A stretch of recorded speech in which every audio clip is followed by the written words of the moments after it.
Equity theory of motivation या फिर Adams equity theory of motivation के भी नाम से जानते हैं। इक्विटी का मतलब क्या होता है कि फेयरनेस। इक्विटी का मतलब क्या हो गया? फेयरनेस या इम्पार्शियल।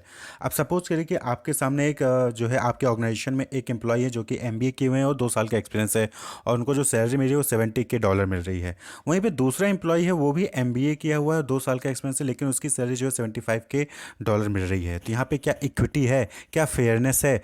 तो नहीं, फेयरनेस नहीं है। क्यों? क्योंकि एमबीए 2 साल का एक्सपीरियंस, दोनों ही एम्प्लॉय हैं, लेकिन सैलरी में डिफरेंसेस हैं। तो कहीं ना कहीं यहाँ पे क्या है? इनइक्विटी है। तो यहाँ पे इक्विटी नहीं है और इसकी वजह से ही इस फेयरनेस नहीं है और फेयरनेस को मेंटेन करने की वजह से ही क्या होता है? एम्प्लॉय मोटिवेट होता है। तो यही जो है इक्विटी थ्योरी कहता है। इक्विटी थ्योरी क्या कहता है कि people are motivated to maintain fair relationship between their performance and reward in comparison to other. यानी कि एक एम्प्लॉय कितना परफॉर्म कर रहा है, उसको उसके बदले कितना रिवॉर्ड मिल रहा है, और दूसरा एम्प्लॉय क्या परफॉर्म कर रहा है, उसको कितना रिवॉर्ड मिल रहा है, इसके बीच में एक फेयर रिलेशनशिप मेंटेन करने के लिए जो है पीपल मोटिवेट होते हैं। तो ये इक्विटी थ्योरी किस पे डिबेट करता है? Based on the idea that individuals are motivated by fairness. यानी कि जितना मैं परफॉर्म कर रहा हूँ और जितना मुझे सैलरी मिल रही है उसके अकॉर्डिंग ही दूसरा वाला परफॉर्म कर रहा है उतना ही और उसको भी उतनी सैलरी मिल रही है, तो मैं सेटिस्फाइड रहूंगा, कहीं ना कहीं क्या रहूंगा? सेटिस्फाइड रहूंगा। लेकिन अगर ओवर पेड इक्विटी है, यानी कि सपोज कि सामने वाला ही उतना क्वालिफाइड है जितना आप क्वालिफाइड है, उतना ही एक्सपीरियंस है सामने वाला है और उतना ही एक्सपीरियंस आपका भी है, लेकिन सामने वाले को कम पैसा मिल रहा है और आपको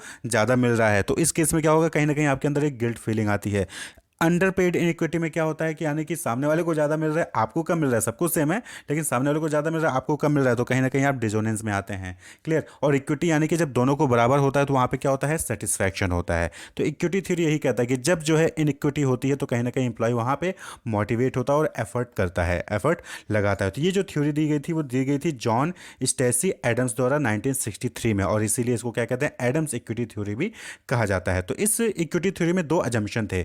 क्या थे? पहला कि इंडिविजुअल्स मेक कंट्रीब्यूशन यानी input and expect certain reward यानी कि आउटपुट। यानी कि किसी भी ऑर्गेनाइजेशन में कुछ जो भी इंप्लॉयज होते हैं वो कुछ ना कुछ एफर्ट लगाते हैं, कुछ ना कुछ कंट्रीब्यूशन। यानी कि आप ऑफिस में जाते हो, कोई ना कोई काम करते हो, तो जो काम करते हो ना उसको हम कहते हैं इनपुट, और उस काम करने के बदले आपको जो है सैलरी मिलती है, फिर रिकॉग्निशन मिलता है या फिर कुछ और अवार्ड मिल रहा है, तो उसको क्या कहते हैं? आउटकम। तो ये सभी जगह पे होता है। वहीं पे दूसरा जम्पशन क्या है कि they analyse whether exchange is satisfactory और not by comparing their input and output with other. फिर ऑर्गेनाइजेशन में क्या होता है कि जो आप इनपुट लगा रहे हो उसके बदले जो आपको आउटपुट मिल रहा है, आप उसको कंपेयर करते हो दूसरे के इनपुट और आउटकम से, और जब यहाँ पे फेयरनेस होती है तो आप सेटिस्फाई होते हो। अगर फेयरनेस नहीं हुई तो कहीं ना कहीं आप डिजोनेंस में आओगे या फिर जो है गिल्ट फील करोगे और आप जो है क्या करोगे? मोटिवेट होगे कोई ना कोई एक्शन लेने के लिए, एफर्ट लगाने के लिए। क्लियर?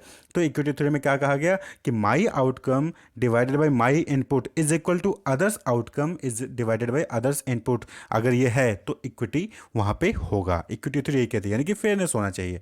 मैं जितना इनपुट लगा रहा हूं और उसका जो आउटकम मुझे मिल रहा है उतना ही अदर्स के इनपुट जो लगा रहे हैं और उनका ही उतना भी आउटकम है, दोनों में बराबर है, इक्वल है, तो यहाँ पे इक्विटी होगी, यहाँ पे सेटिस्फैक्शन होगा।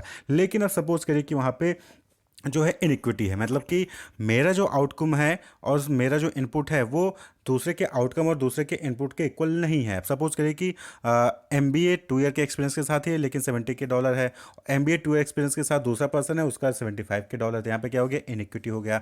या फिर एमबीए है और सैलरी 70,000 है और दूसरा जो है बीए है उसकी सैलरी भी 70,000 है, तो यहाँ पे क्या हो गया? इनइक्विटी हो गया। दूसरा एग्जाम्पल दे सकते हैं नीचे कि 2 साल का एक्सपीरियंस है एक को और दूसरे को 5 साल का एक्सपीरियंस है। 2 साल वाले को भी 75,000 और 5 साल के एक्सपीरियंस वाले को भी 75,000 जो है मिल रहा है, तो इनइक्विटी हो गया। यहाँ पे क्या हो गया? इनइक्विटी। इक्विटी कब होती? जब सेम एक्सपीरियंस के साथ सेम आउटकम होता दोनों ही पर्सन का, तो इनइक्विटी होता है। और जब इनइक्विटी होता है तो वहाँ पे कुछ कॉन्सिक्वेंसेज होते हैं, जैसे यानी कि तब क्या होता है? वहाँ पे मोटिवेट होता है इंसान, तो वो क्या करता है? इंक्रीज ऑन आउटकम, यानी कि वो क्या करेगा? अपने आउटकम को बढ़ाएगा, यानी कि बातचीत करेगा, अपनी सैलरी को बढ़ाने के लिए बात करेगा, प्रमोशन के लिए बात करता है, ठीक है, अपने आउटकम को बढ़ाएगा। दूसरा है डिक्रीज या इंक्रीज ऑन इनपुट, यानी कि अपने इनपुट को या तो घटाएगा तो बढ़ाएगा, ज़्यादा मिल रही है तो घटा देगा, कम मिल रही है तो बढ़ाएगा, अपने इनपुट्स को बढ़ाएगा। यूज लेस और मोर एफर्ट एट टास्क।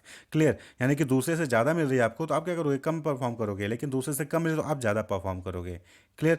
तीसरा है लीव, यानी कि आप क्या करोगे? छोड़ के चले जाओगे इस ऑर्गेनाइजेशन को।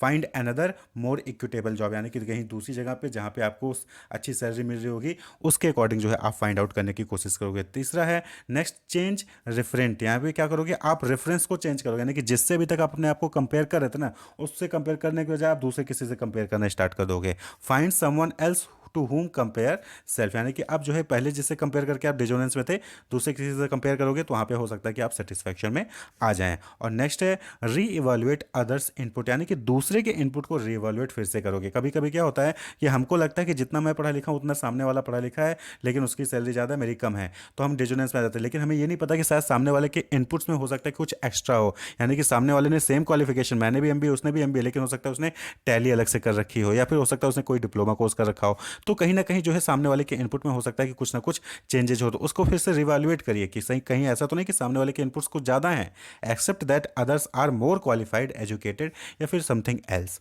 तो यहाँ पे रिवैल्यूएट करने की जरूरत होती है। तो इक्विटी थ्योरी यही कहता है। इक्विटी थ्योरी क्या कहता है कि पर्सन जो है अगर फेयरनेस नहीं होती तो वहाँ पे वो मोटिवेट होता है। Wish you all the best, keep watching.